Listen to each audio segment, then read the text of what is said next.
Darating ang panahon ng lahat sa buhay mo ay magwawakas.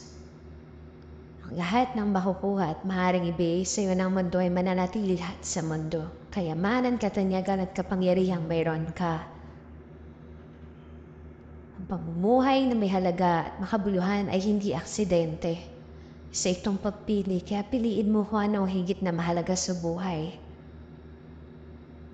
Huwag mong pakamahalin ang mga makamundong gawain at mga bagay sa mundong ito. Higit kanino man, ang Diyos ang iyong pakamahalin.